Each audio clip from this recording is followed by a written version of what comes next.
الحمدللہ رب العالمین والصلاۃ والسلام علی سید الانبیاء والمرسلین اما بعد فاعوذ باللہ من الشیطان الرجیم بسم اللہ الرحمن الرحیم۔ محترم بزرگوں، دوستوں، نوجوان ساتھیوں، محترم بہنوں، پیارے بچوں، السلام علیکم ورحمۃ اللہ وبرکاتہ۔ آج کی ویڈیو میں خلیفہ دوئم حضرت عمر فاروق رضی اللہ تعالی عنہ کا بیان کیا جائے گا۔ خلیفہ دوئم امیر المومنین حضرت عمر فاروق رضی اللہ تعالی عنہ عام الفیل کے 13 برس بعد مکہ المکرمہ میں پیدا ہوئے۔ آپ اشراف قریش میں سے ہیں۔ آپ کا سلسلہ نسب پیچھے جا کر حضور علیہ السلام سے مل جاتا ہے۔ آپ کا نام عمر بن خطاب کنیت ابو الحفص ہے، کیونکہ آپ کی ایک بیٹی حضرت حفصہ رضی اللہ تعالی عنہا ہیں، اسی لیے یہ آپ کی کنیت ہوئی۔ یہی بیٹی بعد میں حضور علیہ السلام کی زوجہ مطہرہ بنی، اس لحاظ سے آپ حضور علیہ السلام کے سسر ہوئے۔ آپ کا لقب فاروق فرق کرنے والا ہے، چونکہ آپ نے اسلام کو غالب کیا، اسی لیے اللہ کے نبی صلی اللہ تعالی وسلم کی بارگاہ سے فاروق کا لقب و خطاب عطا فرمایا گیا۔ آپ قدیم الاسلام ہیں۔ آپ 40 مردوں اور 11 عورتوں کے بعد اسلام لائے۔ اس وقت نبوت کا 6واں سال تھا اور اس وقت آپ کی عمر 27 برس تھی۔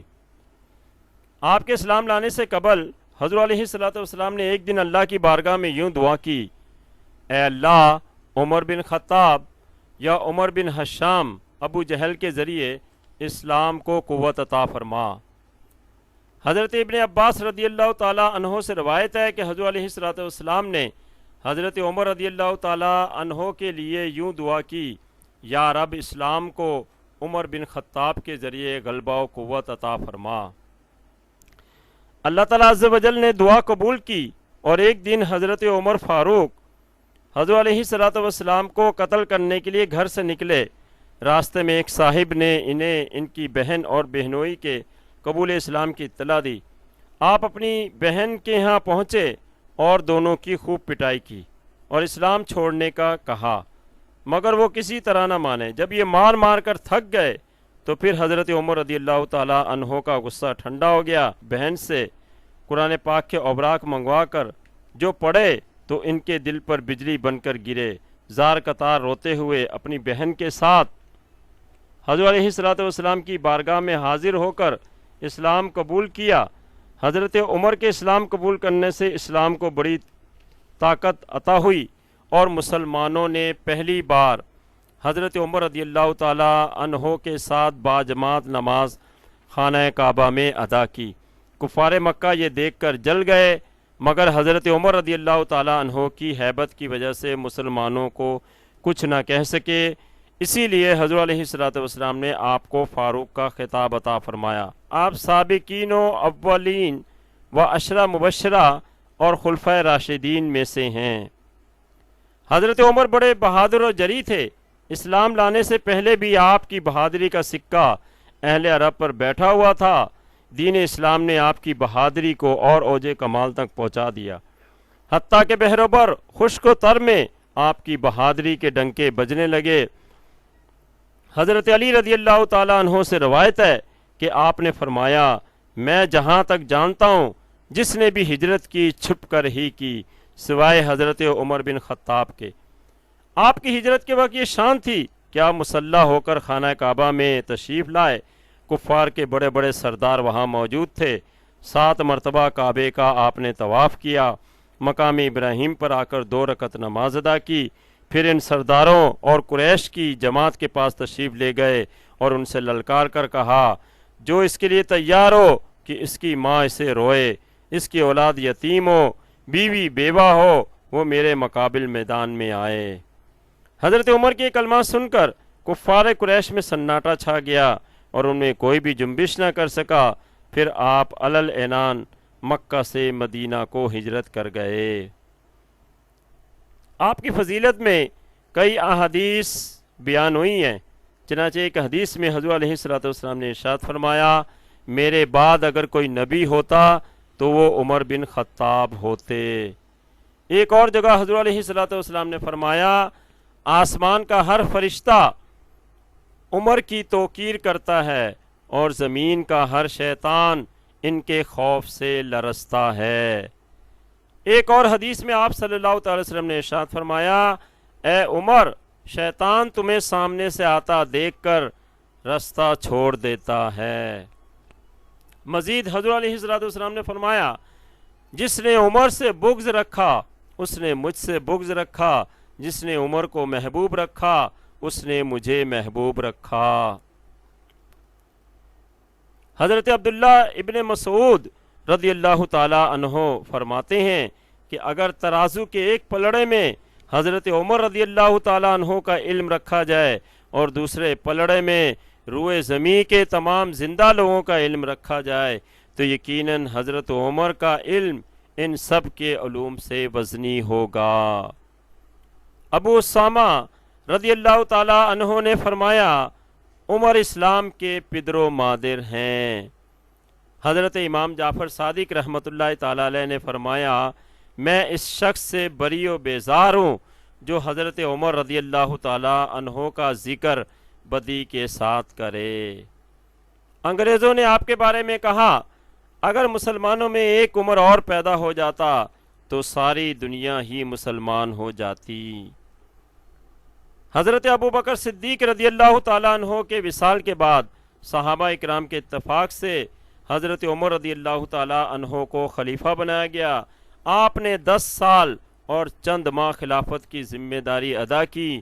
آپ کے دور میں اسلام نے بڑی ترقی کی اور سب سے زیادہ فتوحات آپ ہی کے دور میں ہوئیں، حتیٰ کہ اس دور کے 2 سپر پاور ملک روم اور ایران پر بھی پرچم اسلام لہرانے لگا۔ حضرت عمر رضی اللہ تعالی عنہ نے اپنے 10 سالہ دور خلافت میں تمام دنیا کے بادشاہوں کو حیران کر دیا۔ زمین عدل و انصاف سے بھر گئی، حتیٰ کہ شیر اور بکری ایک ہی گھاٹ میں چرنے لگے۔ دنیا میں سچائی کا سکہ بیٹھ گیا، مخلوق خدا کے دلوں میں حق پرستی و پاک بازی کا جذبہ بیدار ہوا۔ اسلام کی برکتوں سے ساری دنیا مستفیض ہوئی۔ آپ ہی کے عہد میں سن ہجری مقرر ہوئی، آپ ہی نے دفتروں کی بنیاد ڈالی، بیت المال بھی آپ ہی نے بنایا، پولیس کا نظام بھی آپ ہی کے دور میں بنایا گیا، اور رات میں پہرے دار بھی آپ ہی کے دور میں مقرر ہوئے۔ نماز تراویح با جماعت کا آپ ہی نے آغاز کیا۔ غرض کے اتنے بڑے بڑے کام کرنے کے باوجود حضرت عمر عاجزی و انکساری کا پیکر تھے۔ رات دن خوف خدا میں اتنا کثرت سے روتے کہ رخساروں پر آنسو روا ہونے کی وجہ سے نشانات پڑ گئے تھے۔ رات بھر مدینے کی گلیوں میں رعایا کی خبر گیری کے لیے پہرا دیتے۔ یہ سب کچھ کرنے کے باوجود رعایا کے حقوق کے بارے میں خدا سے اتنا ڈرتے کہ ایک بار ارشاد فرمایا، اگر دریائے فرات کے کنارے کوئی بکری کا بچہ بھی پیاسا مر گیا تو میں ڈرتا ہوں کہ کل بروز قیامت عمر سے اس کی باز پرس نہ ہو۔ حضرت عمر رضی اللہ تعالیٰ عنہ تقوی، سادگی، حلم کا پیکر تھے۔ آپ روزانہ 11 رکموں سے زیادہ کھانا تناول نہ کرتے تھے۔ آپ کی مبارک قمیض میں 2 شانوں کے درمیان 4 پیوند لگے ہوئے تھے۔ ایک بار ملک شام کے عمرہ اور رؤسا آپ کے استقبال کے لیے آئے۔ آپ اپنے شتر پر سوار تھے۔ آپ کے ساتھیوں نے عرض کی، اے امیر المومنین، ملک شام کے بڑے آپ سے ملاقات کے لیے آ رہے ہیں، مناسب ہوگا کہ آپ شتر کے بجائے گھوڑے پر سوار ہوں تاکہ آپ کی ہیبت و شوکت ان کے دل میں بیٹھ جائے۔ آپ نے انہیں منع کر دیا اور فرمایا، یہ سب ظاہری چیزیں ہیں، اصل کام بنانے والا اللہ تعالیٰ عز و جل ہے، اسی نے ہی میری ہیبت لوگوں کے دلوں میں ڈال دی ہے۔ اسی طرح ایک بار کیسر روم کا قاصد مدینے پہنچا اور امیر المومنین کو تلاش کرنے لگا تاکہ بادشاہ کا پیغام آپ کی خدمت میں عرض کرے۔ اس نے جب لوگوں سے پوچھا تو لوگوں نے بتایا امیر المومنین مسجد میں ہیں۔ وہ مسجد میں آیا تو دیکھا کہ ایک شخص فرش خاک پر اینٹ سر کے نیچے رکھے سو رہا ہے۔ اس کے کپڑے بڑے موٹے اور پیوند لگے ہوئے ہیں۔ اس نے سوچا نہ جانے یہ کون ہے، اور وہ مسجد سے باہر آ کر پھر لوگوں سے ان کے امیر کے بارے میں دریافت کرنے لگا۔ لوگوں نے پھر کہا مسجد ہی میں ہے۔ وہ بولا مسجد میں سوائے ایک شخص کے جو کہ پھٹے پرانے کپڑے پہنے سو رہا ہے، اس کے سوا کوئی بھی نہیں ہے۔ لوگوں نے کہا وہی تو ہمارا امیر حضرت عمر ہے۔ قاصد نے جب یہ سنا تو بڑا حیران ہوا اور اس کے دل میں مزید حضرت عمر رضی اللہ تعالی عنہ کا رعب طاری ہو گیا۔ اسی طرح ایک بار بھرے مجمع میں آپ نے یہ اعلان کیا کہ آج سے میں 140 اوقیہ کا مہر مقرر کر دیتا ہوں، لہذا آج کے بعد کوئی بھی اس سے زیادہ رقم رکھے گا مہر کے طور پر وہ بیت المال میں چلی جائے گی۔ یہ سن کر ایک بوڑھی عورت اٹھی اور اس نے عرض کی اے امیر المومنین، یہ چیز آپ کے منصب کے خلاف ہے اور یہ آپ کے لائق نہیں ہے۔ پھر اس نے قرآن پاک کی ایک آیت پڑھی جس کا ترجمہ ہے جو چاہو مہر مقرر کر لو، یعنی جب اللہ تعالیٰ عز و جل نے مہر کی رقم مقرر نہ کی تو اے عمر تم بھی یہ نہیں کر سکتے۔ حضرت عمر رضی اللہ تعالیٰ عنہ نے اس عورت کے توجہ دلانے پر جب اس آیت پر غور کیا تو فوراً سمجھ گئے عورت صحیح کہہ رہی ہے۔ اپنا فیصلہ آپ نے نہ صرف واپس لے لیا بلکہ عاجزاً ارشاد فرمایا مدینے کی ایک عورت عمر سے زیادہ جانتی ہے۔ آپ نے اپنے دور خلافت میں مسجد نبوی کی توسیع کی اور ایران سے مال غنیمت میں آئی ہوئی قندیلیں روشن کی جس سے مسجد نبوی بقائے نور بن گئی۔ آپ ہی نے یہود و نصارہ اور مشرکین کو حجاز مقدس سے باہر نکال دیا۔ آپ سے کئی کرامات بھی ظاہر ہوئیں جس کے بیان کی یہاں گنجائش نہیں۔ غرض کے عظیم الشان مقام کے حامل امیر المومنین غیظ المنافقین حضرت عمر رضی اللہ تعالی عنہ کی جب وفات کا وقت آیا آپ اکثر یہ دعا کرتے تھے رب ارزقنی شہادتاً فی سبیلک وجعل موتی ببلد حبیبک صلی اللہ تعالی علیہ وسلم، اے اللہ مجھے اپنی راہ میں شہادت کی موت عطا فرما اور اپنے محبوب کے شہر میں دفن عطا فرما۔ اللہ تعالیٰ عز و جل نے دونوں دعائیں آپ کی قبول کر لیں، جس کا سبب یہ بنا کہ ایک پارسی غلام ابو لولو فیروز نامی نے جو کہ مسجد نبوی کے محراب میں پہلے سے چھپ کر بیٹھا تھا، نماز فجر کی امامت کرتے ہوئے حالت نماز میں مصلی رسول پر حضرت عمر پر اچانک حملہ کر دیا اور پے در پے 6 خنجر کے وار آپ پر کیے۔ حضرت عمر رضی اللہ تعالی عنہ زخموں کی تاب نہ لاتے ہوئے گر پڑے۔ حضرت عبد الرحمن بن عوف رضی اللہ تعالی عنہ نے آگے بڑھ کر نماز پوری کرائی۔ یہ حملہ 26 ذی الحج کو ہوا۔ 3 دن تک آپ زخمی حالت میں رہ کر آخر کار 1 محرم الحرام 24 ہجری کو شہادت کے مرتبے پر فائز ہوئے۔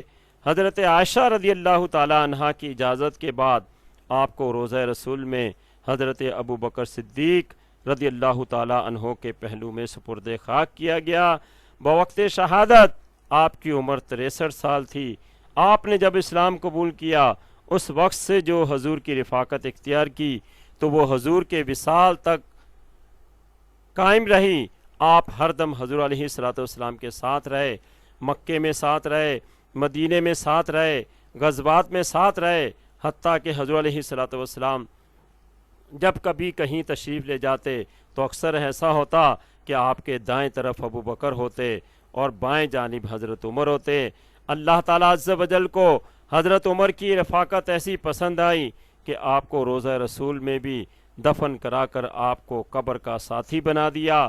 یہی نہیں بلکہ آپ کو حضور علیہ السلام کا حشر کا بھی ساتھی بنا دیا کہ کل بروز قیامت جب اللہ کے نبی صلی اللہ تعالی علیہ وسلم اپنی قبر انور سے اٹھیں گے تو ان کے دائیں طرف ابو بکر ہوں گے اور بائیں طرف حضرت عمر ہوں گے۔ خدا تعالی بطفیل مصطفیٰ صلی اللہ تعالی علیہ وسلم ہمیں بھی حضرت عمر رضی اللہ تعالی عنہ کے نقش قدم پر چلتے ہوئے دین اسلام کی خدمت کی توفیق عطا فرمائے۔ آمین۔ وما علینا الا البلاغ۔